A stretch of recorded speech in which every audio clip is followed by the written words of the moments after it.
Hola Mariana, primero que nada, muchas gracias por la invitación y por el honor de estar en tu podcast, del cual tengo que declararme fan porque me encanta y a mis estudiantes también les encanta, así que tienes seguidores en Chile. No sé cómo estarán tus analytics, pero por lo menos los chilenos que conozco lo escuchan harto, así que primero que nada, gracias por eso. Perfecto. ¿Y lo usás para tus clases? Sí, y además tengo muchos ayudantes que lo escuchan y muchos estudiantes que me han dicho que... Tengo una estudiante que me dijo una vez que nada, que si había hecho una maratón de diseño y diáspora. Y no se empachó. No, así que Tengo. tiene una audiencia fiel en Chile. Así que muchísimas gracias por la invitación.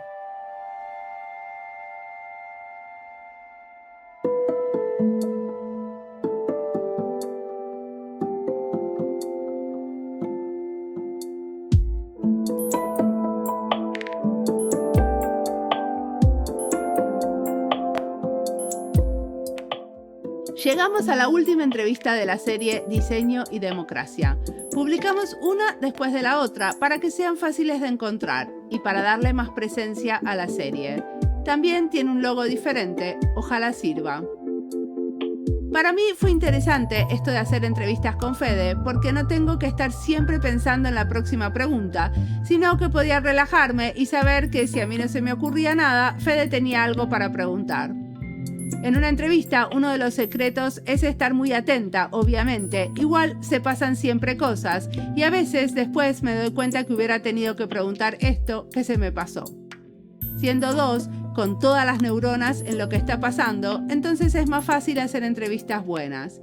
Así que como primera serie de estas que estoy planteando con otros, considero que esta fue un experimento de lo más positivo. ¿Cómo fue para vos, Fede? Totalmente, la verdad es que me resultó una experiencia súper rica y bien distinta a las entrevistas que estoy acostumbrado a hacer, la verdad. Cuando estoy entrevistando a alguien para un proyecto académico, en la mayoría de los casos, ambas partes somos anónimas, ¿no? Como entrevistador intento no influir a él o la entrevistada, y a su vez esta persona es, en la mayoría de los casos, codificada, ¿no? Para preservar y proteger su anonimato. De alguna medida nos despersonificamos, y en las entrevistas para la serie ha sido todo lo contrario, y la verdad es que se torna muy disfrutable. Sobre todo en estos tiempos de pandemia, conectar con otras y otros, la verdad que ha sido, aún no siendo cara a cara, súper disfrutable y con mucho más valor. Vamos al episodio de hoy. El broche de oro de esta serie es una entrevista con Marcos Chilet, un diseñador y educador que se dedica a entender la relación entre el poder y el diseño e investigar la pluralidad de formas de poder. A Marcos lo entrevisté ya en el episodio 184, que fue una discusión entre varios diseñadores chilenos sobre la Constitución y el proceso constituyente en Chile. Y cuando lo entrevisté, me dije, con este tipo quiero charlar más. Hay que escucharlo con atención. Mi nombre es Mariana Salgado. Mi nombre es Federico Vaz. Esto es Diseño y Diáspora.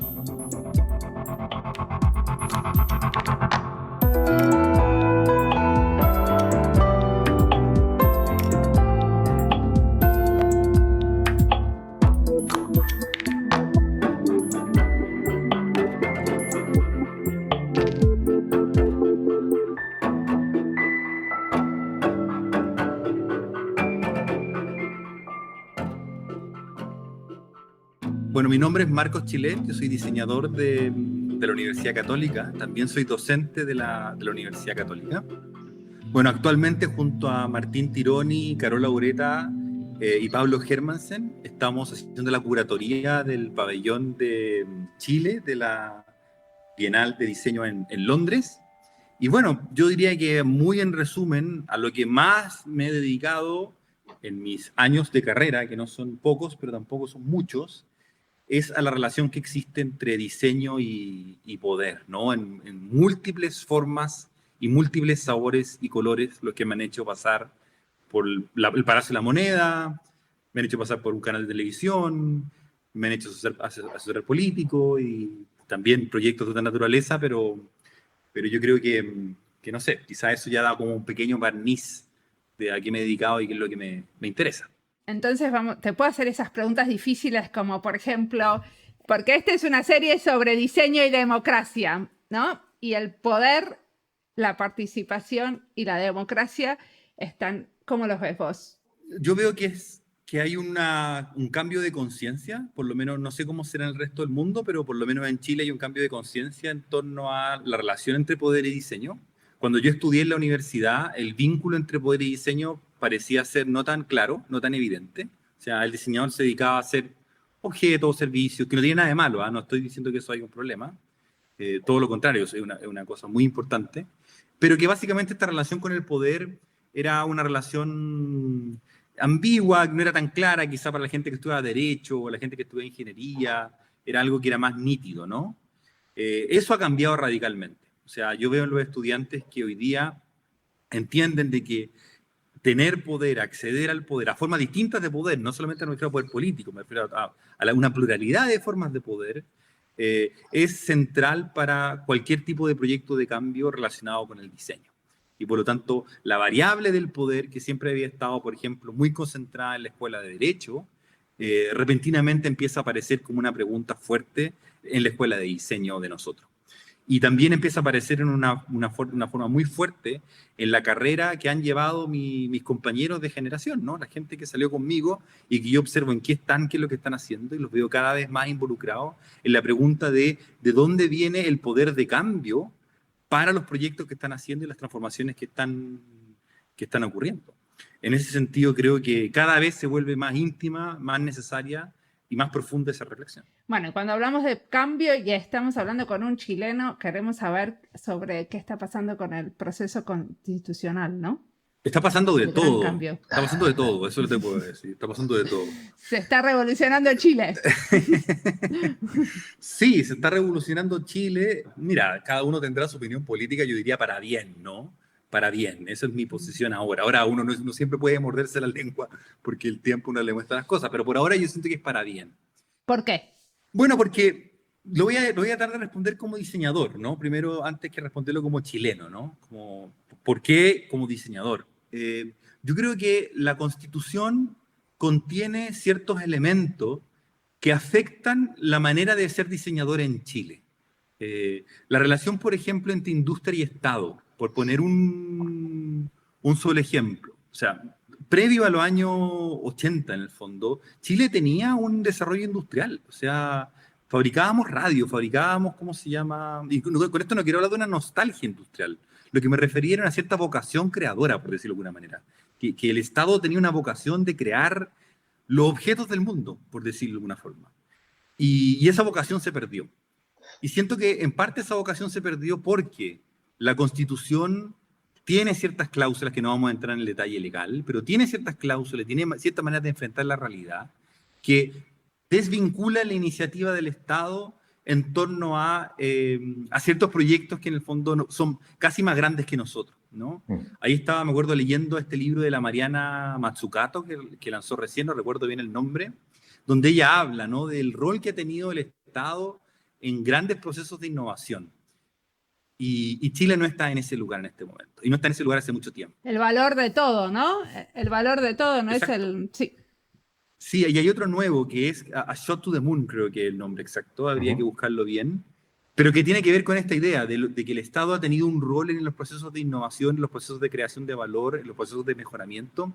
Y en Chile no se ha dado el caso. Y lamentablemente mucho de eso está contenido en el proceso de constitución. Entonces, uno como diseñador, y yo como un diseñador que trabajé en la moneda más encima, o sea, que trabajé en el palacio de gobierno, te puedo decir que a uno le pican las manos muchas veces con cosas que uno dice, oye, pero esto está a la mano que lo hagamos nosotros. Y no para quitarle el empleo a nadie, sino porque estamos en la mejor posición y ventaja para hacerlo de la mejor manera posible y no se podía. Ahí, Marcos, te quería preguntar, capaz que es obvio para vos y a mí me quedan dudas porque no conozco el desarrollo industrial de Chile. ¿Vos te referís al rol del Estado en la promoción de la industria o como un actor activo en el desarrollo industrial? Es decir, ¿hablamos de industrias del Estado o industrias privadas que el Estado de alguna manera facilita en términos de promoción? Mira, ambas, o sea, industrias del Estado, por un lado, ¿cierto? Un poco en esta variante como a lo Mazzucato, ¿no? como industrias del Estado, que en el fondo van generando como una cascada de innovación y creatividad. También las industrias del Estado, que en Chile son... Yo trabajé en Televisión Nacional de Chile, que es una industria del Estado, que ha sido tremendamente castigada. Entonces, de alguna manera, uno empieza a darse cuenta de que en la Constitución hay ciertas cosas que amarran las manos de aquellos que queremos crear proyectos, por decirlo de alguna forma. Y por lo tanto tenemos que encontrar nuestro espacio solo en el ambiente de lo privado. Y eso no tiene nada de malo, si no digo que esté mal el tema de lo privado, me parece perfecto. Pero ¿por qué limitar la paleta de colores de lo posible en ese sentido? ¿No? Ahí hay una decisión ideológica y que yo creo que Chile se rebeló contra muchas cosas, contra muchísimas cosas, no solamente contra esto. Pero parte de lo que Chile se revela, creo que tiene que ver con, por lo menos en la dimensión de lo que a los diseñadores nos concierne. Tiene que ver con esta idea del rol del Estado en la producción del futuro.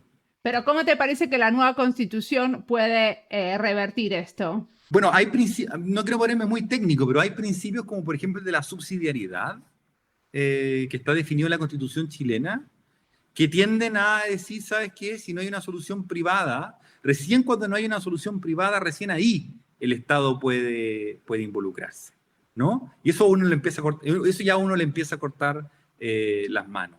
Lo otro, la manera en la cual se entiende la relación entre Estado y ciudadanía también, es una relación que no es plenamente eficaz para hoy día. Y otros temas, por ejemplo, el hecho de que sea una constitución que no considera variables ambientales de manera nítida y clara, ¿no?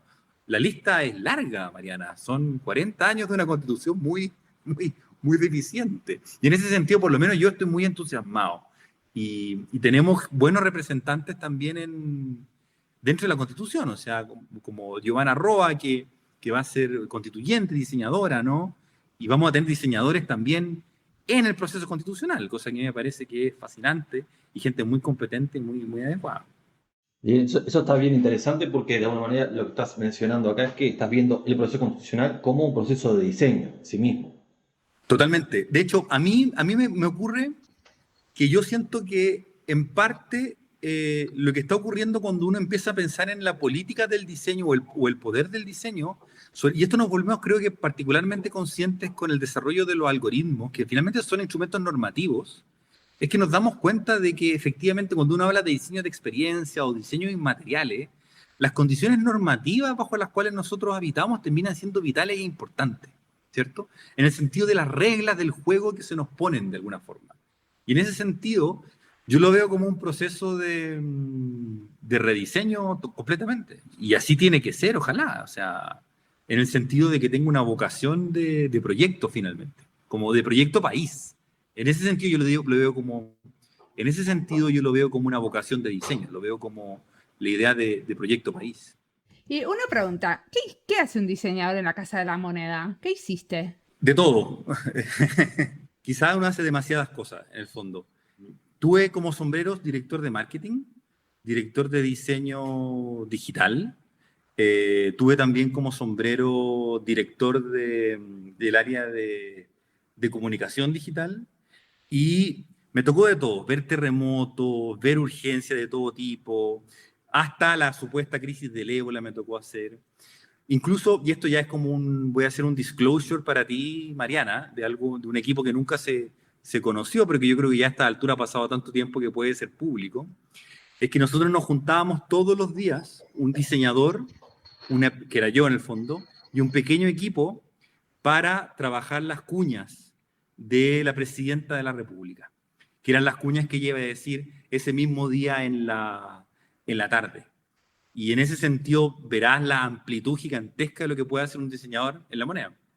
Son lo que la presidenta dice en el fondo. Nosotros le hacíamos una sugerencia, le decíamos, presidenta, hoy día usted debería decir esto. Entonces era muy fascinante porque en el fondo nosotros pensábamos una idea a las 7 de la mañana y la veía en televisión a las 9 de la mañana y luego la veía en las noticias en la noche y era ese ciclo todos los días, una y otra vez, una y otra vez. Entonces, lo que puede hacer un diseñador en la moneda es, pero infinito, desde eso hasta solucionar crisis como por ejemplo el nuevo sitio de Transantiago con su planificador, ver contrato, es modernización y, entre otras cosas, participar del proceso constituyente de la presidenta Bachelet, que yo creo que termina gatillando un proceso que estamos viviendo hoy día. ¿Por qué? ¿Cuál es la relación entre el proceso ese donde vos participaste y el que está pasando ahora? Porque yo creo que en el programa de la presidenta Bachelet, ella prometía una nueva constitución. A un asunto que por diferentes razones y motivos nunca se logró al interior de su proyecto. Pero algo que yo creo que hoy día todos los actores en Chile coinciden es que el diagnóstico, al menos de la presidenta Bachelet, era el diagnóstico correcto. Y que lo que había que hacer era lo que había que hacer. Y sin embargo, por diferentes razones, eso no se pudo lograr, ¿no? A plenitud. Pero sí se hizo un proceso participativo, que yo creo que es una referencia extraordinariamente importante para todos los que hoy día quieren trabajar en el proceso constitucional. O sea, es uno de los procesos participaron más de 200.000 personas, ¿no? En una consulta bien profunda. Que, claro, tuvo errores, no fue perfecta, pero es un insumo central ese proceso. Y a mí me tocó estar en parte de la organización de ese espacio. Y por lo tanto entenderlo bastante bien. Y entender bastante bien también lo que la gente dijo. ¿Me contás un poquito de esto? ¿Cómo fue esta consulta? ¿Qué consultaron y cómo lo hicieron? Fue una consulta ciudadana que implicaba cabildos y una plataforma de comunicación online. Y esta plataforma permitía responder ciertas preguntas, subir los cabildos. Bueno, siempre hubo algunos problemas con la plataforma. Y luego la gente se juntaba a discutir y conversar, básicamente, en torno a ciertos temas y ciertas preguntas que eran esenciales para el tipo de constitución que los chilenos y chilenas queríamos tener. Bueno, pero después de la crisis del 2019, lo que terminó pasando es esto de los cabildos también. O sea que de una manera se replicó eso sin que fuera una iniciativa del gobierno. Totalmente, pero también con cierta humildad, yo haciendo una defensa del gobierno de la presidenta, con cierta humildad, también en esa instancia se empezó a generar se empezó a ejercitar un músculo que luego se ejercitó con más fuerza, ¿no? O sea, la gente se juntó en las casas en ese proceso, y luego ya juntarse en las casas era totalmente natural, ¿no? O sea, la idea de estos cabildos, la idea de que uno se podía juntar a conversar, no es una innovación de ese espacio de participación, pero sin lugar a duda, contribuyó por lo menos a ejercitar el músculo para cuando llegó el momento de volver a ocuparlo.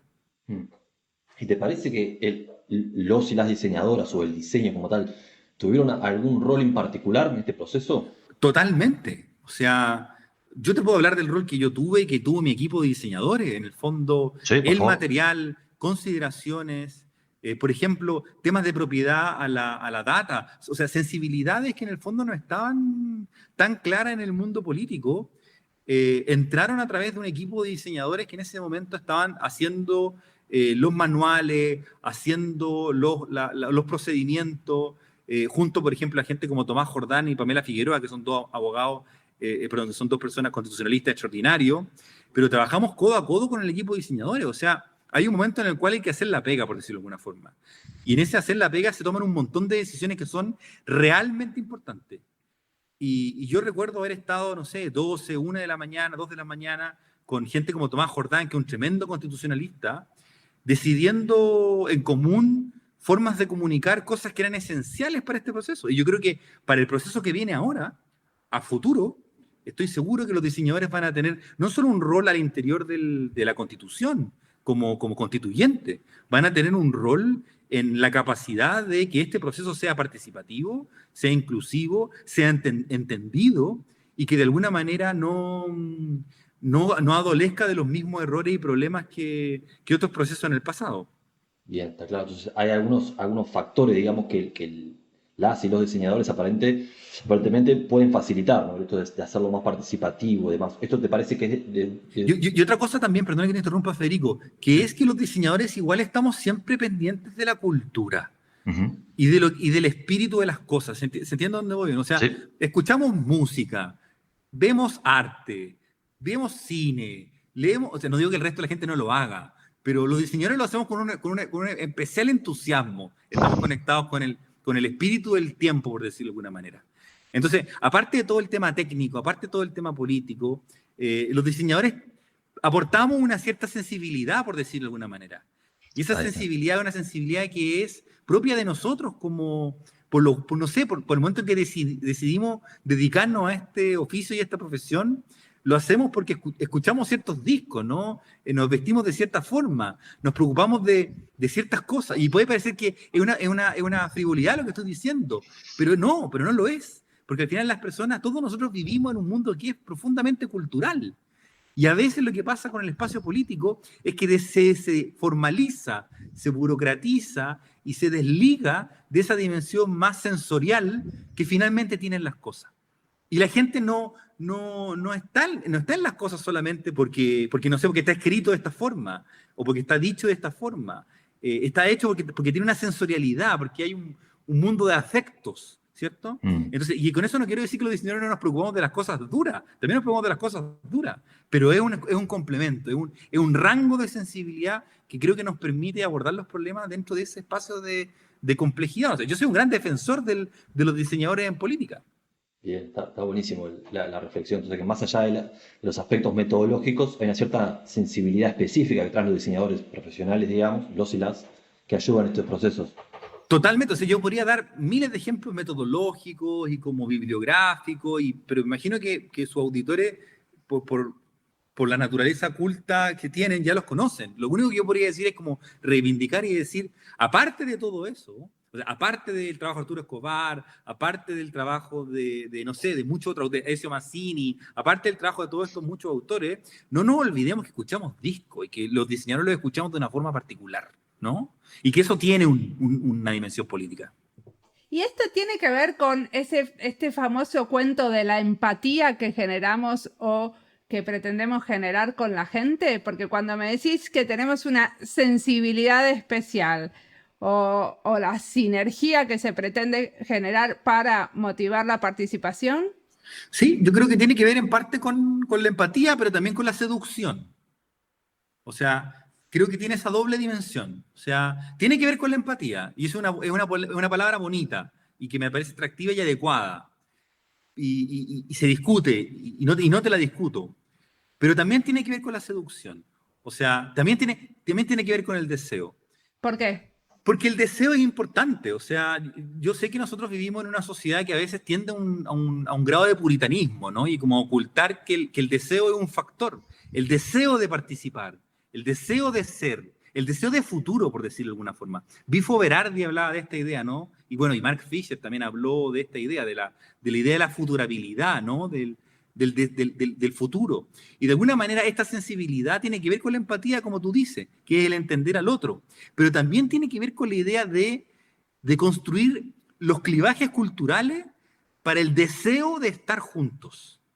Y el deseo de seguir juntos. Porque no hay ninguna obligación de que Chile, voy a hacer una cosa medio, una cuña, una cosa medio polémica. No hay ninguna obligación de que Chile exista. ¿Se entiende a dónde voy? No, ya, no hay ninguna obligación de que el orden westfaliano de los mapas siga existiendo. Si estamos juntos es porque finalmente, bueno, hay parte del hábitus, como decía Bourdieu, pero en el fondo yo creo que es porque deseamos estar juntos. Y ese desear estar juntos tiene que renovarse. Pero todo esto no tiene que ver con una manipulación, porque conocemos cómo funcionan estos deseos y los comportamientos. O sea, bueno, estamos trabajando con gente que trabaja en las ciencias del comportamiento. También a través de lo que hacemos se puede ejercer una cierta manipulación. Totalmente. O sea, yo te diría que ahí es la pregunta, lo que tú me estás haciendo es la pregunta ética y del autoconocimiento, porque en el peor de los casos, lógico, ¿no? Y me parece completamente cierto. Ahora, ¿qué es lo que ocurre?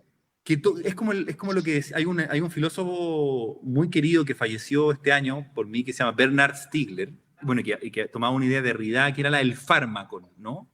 Que todo depende de la dosis, ¿no? Que una cosa es medicina, pero en cierta dosis es veneno. Y para mí la pregunta ética tiene mucho que ver con eso. Tiene que ver con que, claro, efectivamente, esta misma herramienta que nos permite a nosotros empatizar y a la vez generar este deseo, tiene el tremendo riesgo ético, pero si no lo tuviera, no sería poderosa, y si no lo tuviera, no sería importante. O sea, si no es, como decía Max Weber, ¿cierto? Como si no hubiera la posibilidad del pacto con el diablo, finalmente nada sería verdaderamente una decisión ni es verdaderamente importante. O sea, si yo te dijera, mira, sabes que todos los señores somos buena onda y nuestra capacidad de entender la cultura y el deseo está orientada a la empatía y la participación porque somos ángeles siempre, estaría diciendo una soberana tontera. Porque en el fondo, la verdad, sería desconocer en sí mismo el mismo poder del diseño. Y por lo tanto, la responsabilidad que tenemos nosotros de administrarla permanentemente. Primero, ser conscientes de ese poder, ser conscientes de esa esfera y administrarla éticamente de acuerdo a lo que uno entenderá por ética, cada uno en nuestro fuero interno, pero por eso a mí me gusta la palabra empatía. Pero lo que me molesta también un poco es de repente el discurso de que los diseñadores somos los ángeles de la participación en la buena onda. Porque en ese mismo momento negamos un poco el verdadero poder que tenemos como actores dentro de la sociedad. ¿Te parece que el proceso constitucional chileno es un proceso que ha sido o que ha propendido a ser más empático? Veamos, en ciertos círculos sí, en el círculo de la gente que se movilizó, desde luego que sí, pero veamos institucionalmente qué es lo que ocurre. O sea, es un proceso que está partiendo, que está naciendo, y veamos qué ocurre. O sea, en algún sentido, todo puede salir mal. Eso también es una cosa importante. O sea, y por eso es importante, ¿no? O sea, porque si yo te dijera, mira, todo está perfecto y todo va a salir increíble, eso es lo que yo quiero, pero todo puede salir mal. Pero esa posibilidad es la que le da un valor, por decirlo de alguna forma, vital al hecho de que estamos pasando por esto. Y yo no quiero ser pájaro de mal agüero ni nada, pero tenemos que ser conscientes de que somos responsables de que el proceso salga bien. Y los diseñadores tenemos un rol. Y si no creemos tener un rol en ese espacio, estamos haciéndole no solo un flaco favor al proceso constitucional, estamos haciéndole un flaco favor a nuestra propia disciplina. Perfecto. Y decime una cosa, ahora, ¿de qué estás haciendo en tu trabajo que tenga que ver con esto de diseño y poder? Porque yo te llevé al proceso constitucional, pero eso fue lo que estuviste trabajando antes. Bueno, en este momento, bueno, una de las iniciativas que estamos llevando, que te comentaba, era el pabellón de Chile, que tiene que ver con el pabellón de Chile en la Bienal de Londres, que tiene que ver un poco con diseño y poder, porque se anida en dos críticas. Bueno, me imagino que los auditores podrán googlearlo y revisar en qué consiste nuestro pabellón. Básicamente se trata de la resonancia tectónica, de las piedras, de cómo las piedras en el fondo son importantes para nuestra historia y para la historia del mundo, porque desde las piedras salen los minerales que construyen nuestra infraestructura tecnológica. Pero tiene que ver con esta idea de empezar a entender el diseño desde la decolonización y desde una negación del paradigma extractivista. Yo sé que me estoy poniendo un poquito académico, pero voy a salir rápido de ahí. La idea de que finalmente el diseño para nosotros como latinoamericanos y en especial como chilenos ha obedecido a un orden que tiene que ver con el colonialismo y un orden que tiene que ver con una cierta matriz extractivista. Y yo creo que eso está en el centro del problema del poder macro del orden chileno. Y en ese sentido, la pregunta que se hace el pabellón y la pregunta que nos hacemos nosotros los curadores es si el diseño puede continuar. Y si puede continuar, ¿desde dónde continúa? Porque no puede continuar desde donde nosotros estamos en este momento. O sea, nosotros partimos la reflexión pensando, ¿qué tal si ya el diseño no pudiera continuar? Porque las consecuencias del diseño, un poquito en la Víctor Papanek, ¿no? Porque las consecuencias del diseño han sido tan dramáticamente nefastas en alguna dimensión que uno podría decir que quizá hay que desaparecer, ¿no? Entonces dijimos, no podemos desaparecer. Tenemos que tratar de hacer el argumento y tratamos de pensar cuáles son las variables críticas que nosotros tenemos que pensar como diseñadores chilenos y latinoamericanos. ¿Y cuáles son? Al menos dos. Uno, la matriz extractivista bajo la cual Chile opera dentro de la economía global, ¿no? O sea, el hecho de que somos un país de materias primas y no mucho más, lamentablemente. Y creo que eso es algo que tiene que ver con una relación entre centro y periferia, que es bien profunda de revisar, pero eso sería uno. Y lo segundo es que todavía operan en la sociedad chilena herencias coloniales, a pesar de que ya han pasado 300 años y mucho más, de esto todavía operan realmente ese tipo de herencias. Y por lo tanto, hasta que esas dos claves no sean pensadas, no podemos en el fondo pensar en un diseño propiamente latinoamericano, soberanamente latinoamericano, en el término de soberanía y del soberano diseño, ¿no? Sí, como parecido a lo que Escobar habla de autonomía. Exactamente, muy en la línea de lo que Escobar habla de autonomía y muy influenciados por Escobar, sin lugar a duda. Desde el diseño, en la medida que el diseño es principalmente una construcción occidental, y que si se quiere, la adopción en Latinoamérica también de alguna manera tiene que ver con el aceptar algunos cánones que no son propiamente latinoamericanistas o latinoamericanos. ¿Cómo se negocian esas tensiones? Bueno, yo creo que con la pluriversalidad de Escobar, eso ayuda harto como concepto, creo yo, en el sentido de que no es la negación de lo europeo, sino es más bien el lugar de nosotros, ¿no? Eso es lo que yo creo, ¿no? No te estoy diciendo aquí ninguna verdad revelada, o sea, yo creo eso y puedo cambiar de opinión mañana. O sea, de hecho, en general cambio de opinión cada cierto tiempo. Pero por lo menos mi opinión hoy día es esa, de que de alguna manera tiene que ver con la pluriversalidad y tiene que ver con hacernos ese espacio, realmente como diseñadores latinoamericanos, pero para eso tenemos que entendernos en algún sentido fuera de la matriz de que, por ejemplo, cuando yo estudié historia del diseño en la universidad, historia del diseño parte con la revolución industrial, con el Palacio de Cristal. Entonces, ¿qué hacemos? ¿Qué hacemos con eso? O sea, ¿qué hacemos con eso? Yo entiendo que el diseño tiene una relación con la industrialidad y eso está perfecto, no hay ningún problema. Pero no sé si ese puede ser nuestro origen. Ahora, es una hipótesis, puedo estar equivocadísimo, pero estamos por lo menos tratando de explorar a través del pabellón la posibilidad de otro origen, ¿no? La posibilidad de otro lugar para pensar la tecnología y nuestros problemas actuales. Y eso, bueno, es un intento, es un ensayo quizá. ¿Ya se inauguró el pabellón? Está inaugurado, sí, se cierra el 27 de este mes. Así que los que están en Inglaterra pueden ir a verlo.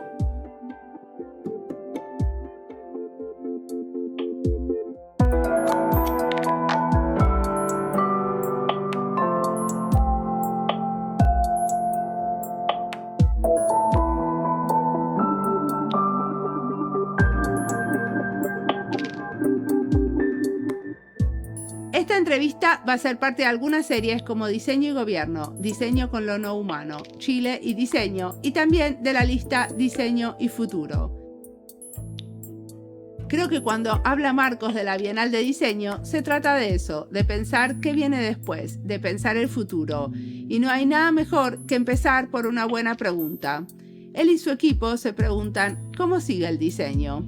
Y a la hora de pensar cómo sigue, fundamental es pensar en nuestras capacidades y sensibilidades, nos propone Marcos. Porque, según él, nosotros aportamos desde nuestra sensibilidad. Y a la vez nos olvidamos que estamos en el mundo de los afectos y lo sensorial afecta a cada decisión. Y si nuestras decisiones son decisiones de diseño, entonces no podemos olvidarnos de qué es lo que las influencia.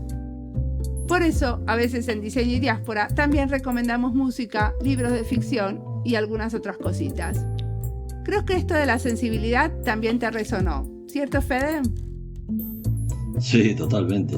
Incluso es algo que aparece bastante claro en los procesos de innovación y diseño, ¿no? Como esa tríada de deseabilidad, factibilidad y viabilidad que propone IDEO y otros. Me parece que el diseño, o al menos el buen diseño, no puede realmente separarse de su dimensión expresiva y si se quiere, de la experiencia estética que deberíamos atravesar en su presencia, uso o interacción. Sigamos escuchando a Marcos.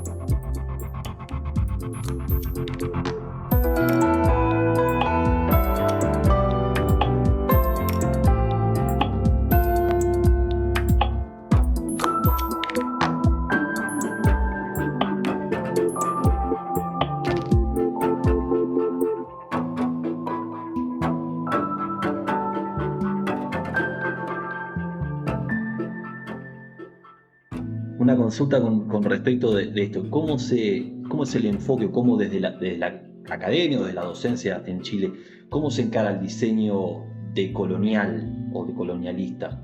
¿Qué quiere decir esto? ¿Qué quiere decir y cómo se enfoca? Voy a responder primero la pregunta de cómo se enfoca y luego qué quiere decir. Y lo voy a poner en términos concretos. En este momento la Universidad Católica, donde yo doy clase, está pasando por un proceso de cambio curricular que es bien, bien interesante, porque se han incorporado ramos, o sea, se están incorporando, porque es un proceso, ¿no? Espero que el director no se enoje por contar estas cosas públicamente, pero yo estoy muy orgulloso de lo que se ha hecho como trabajo dentro de la escuela. Se han incorporado ramos como, por ejemplo, diseño crítico, ¿no? Que es un ramo que uno diría como, mira, es más...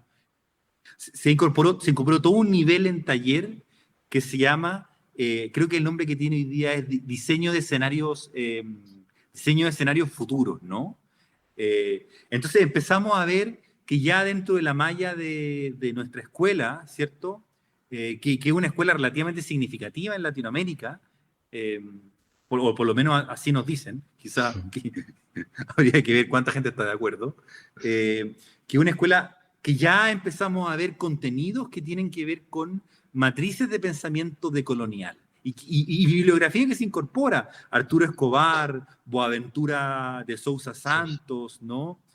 Quijano, incluso que no son propiamente literatura de diseño, que se empiezan a incorporar dentro del currículum de enseñanza. Eso además de los clásicos del diseño especulativo, etcétera, etcétera, ¿no? O, por ejemplo, yo hago mucho, bueno, Ezio Mazzini también, todo lo que tiene que ver con teoría crítica también se está empezando a incorporar en la escuela con fuerza. Entonces yo veo de que se está empezando, al menos por lo menos, a implementar una bibliografía que hace que los estudiantes comprendan de que el diseño es una disciplina que tiene una tremenda responsabilidad en la configuración y creación del mundo, y que no se lo tomen como menos que eso, y pueden ver en sus profesores.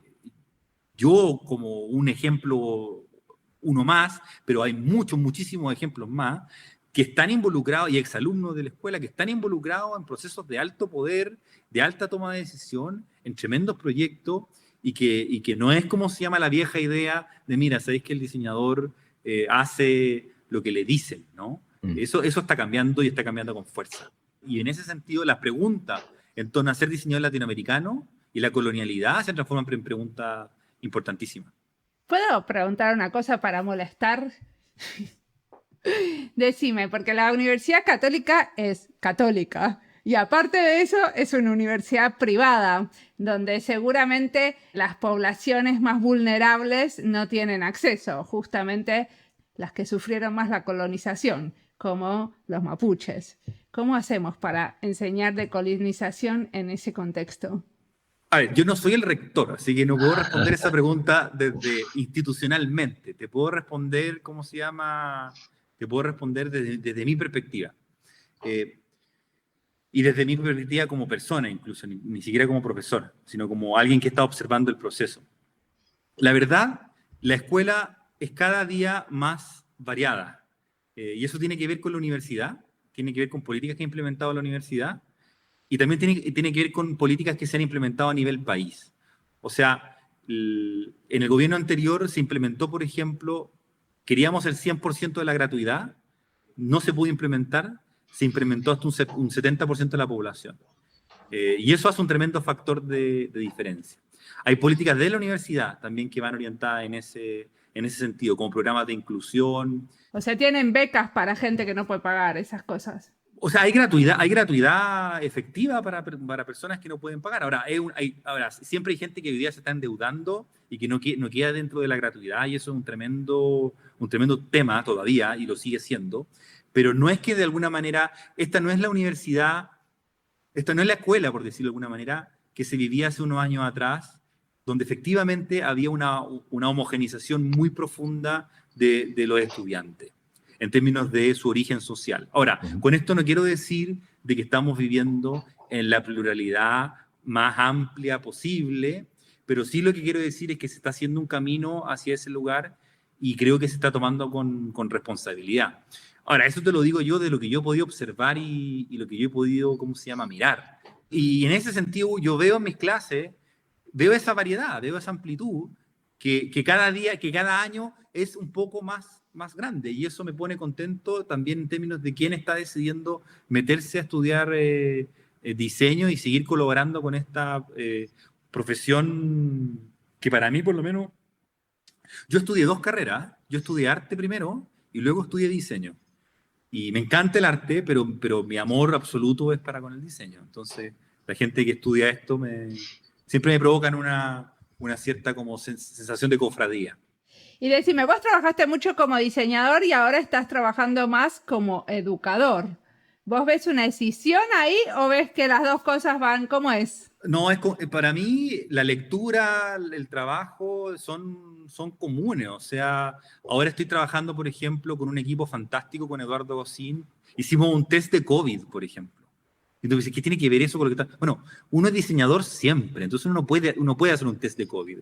Ahora estamos haciendo un juego para la educación aromática de los niños. Entonces uno dice, ya, ¿qué tiene que, Marco?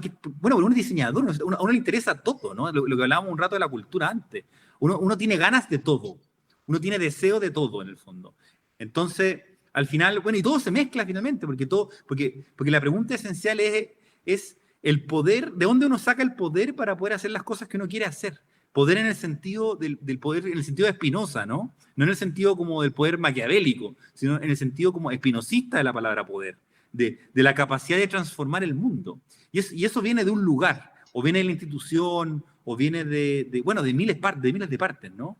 Y uno trata de decir, ok, o sea, mi pregunta por el poder no es como la pregunta maquiavélica de acumular poder, es la pregunta de dónde yo saco los recursos, los medios, las formas, las personas y los equipos, y todo lo para que uno pueda hacer lo que uno quiere hacer y participar del mundo de esa forma, colectivamente, a veces, individualmente, de otra. Entonces, claro, yo sigo ejerciendo como diseñador en el sentido más tradicional también, haciendo proyectos de diseño que uno podría como poner en un portafolio de diseño y pasarían como cualquier otro proyecto más. Está bárbaro. Y si no se hizo todavía, o si no pensaron todavía en vincular esos dos y hacer una suerte de programa o de diseño de educación olfativa para pacientes con COVID, lo podemos hacer, ¿eh? Porque me gustó juntar las dos cosas.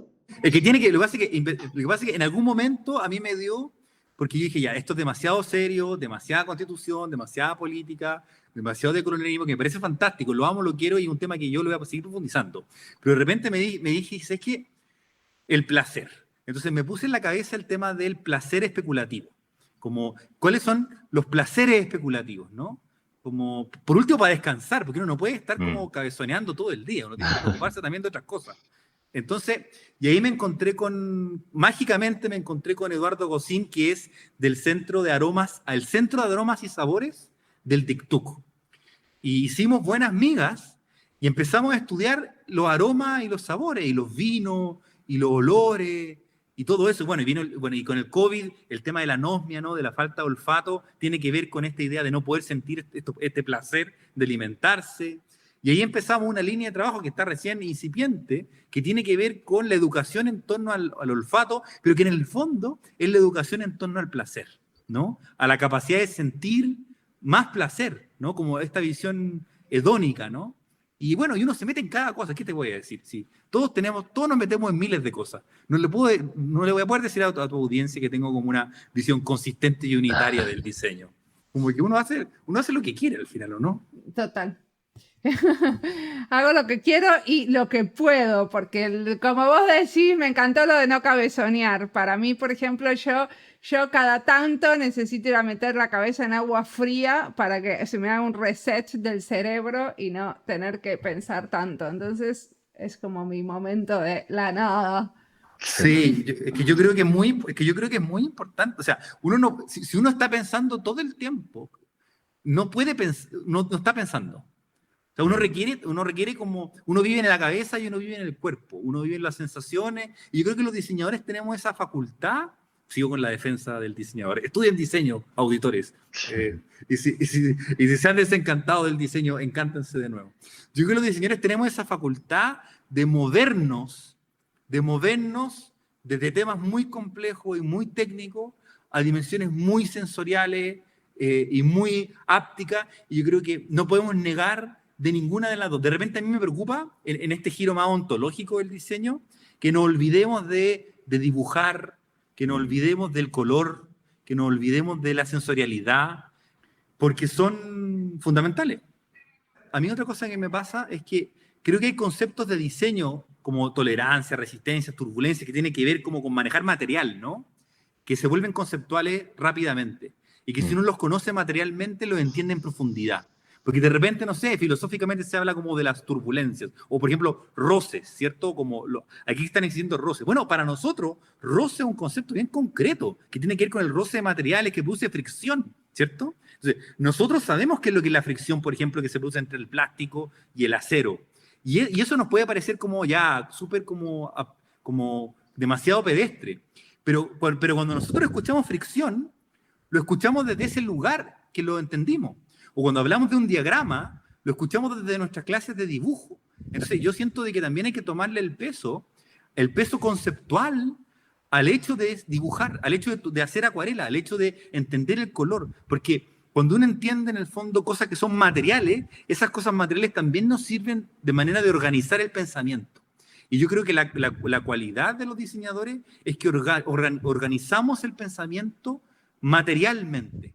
Y aunque el resultado sea abstracto, nuestra organización es material. Muchísimo de nuestro trabajo es la visualización, pero visualización como una herramienta de investigación y de preguntarnos a nosotros mismos qué estamos haciendo, cómo lo estamos haciendo. Exacto, y eso tiene que ver con los espesores de línea, tiene que ver con muchas cosas que en el fondo... Entonces, yo siento que si uno dice ¿cuál es la cosa que uno siempre es? Porque los sociólogos piensan algunas cosas, los filósofos piensan de otra manera, los abogados piensan de otra, todos tienen sus maneras, los poetas piensan de otra, ¿cierto? Yo creo que para nosotros es que nosotros enfrentamos problemas que pueden ser abstractos, pero los enfrentamos siempre desde ese pensamiento material. Desde la concretud. Sí. Exactamente. Y aunque quizás ese resultado material nunca se ve, pero ese es en el fondo el corazón de lo que nosotros estamos haciendo. Ahora, eso es mi opinión, Mariana, no es más que eso. ¿Y qué te inspira en este momento? ¿Qué estás leyendo que querés recomendar a otros?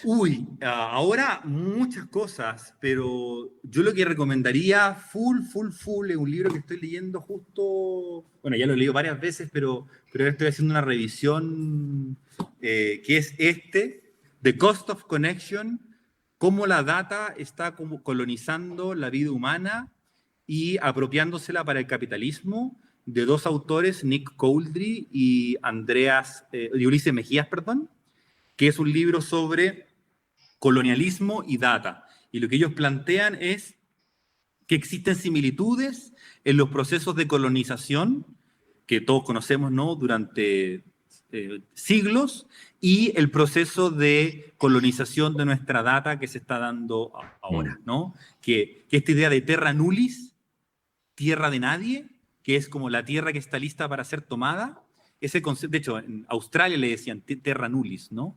Que de alguna forma nuestro mundo, el continente de data que nosotros habitamos es terra nullis. Entonces, una gran advertencia en torno a la relación que estamos teniendo con nuestra vida datificada. Buenísimo. Muchísimas gracias por la entrevista.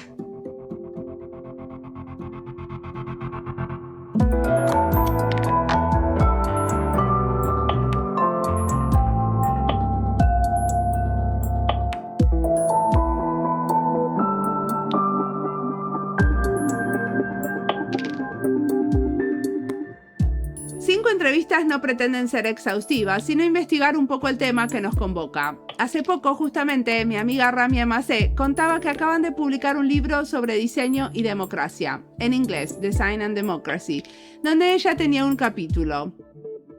No lo leí, pero seguramente es recomendable porque el trabajo de Ramia es muy bueno. Como siempre, vamos a poner todos los links de los que recomendamos en nuestra página web. Me pareció bueno mencionarlo, ya que tiene el mismo título que esta serie, y un poco también para mostrar que en el interés sobre el tema no estamos solos. En vez de hacer una compilación de artículos para un libro, nosotros hicimos una serie para un podcast, otra manera de investigar. ¿Lo leíste, Fede? Sí, lo leí. Bueno, de hecho es el único capítulo del libro que he leído, tengo que admitir. Y como todo lo que produce Ramia, es realmente muy muy bueno. Ramia se interesa en cómo opera el diseño en términos de gobernanza y gubernamentabilidad, ¿no? Ese concepto desarrollado por Foucault, que usa para hacer referencia a la regulación y la conducción del comportamiento. Ella en particular se interesa por cómo el diseño proporciona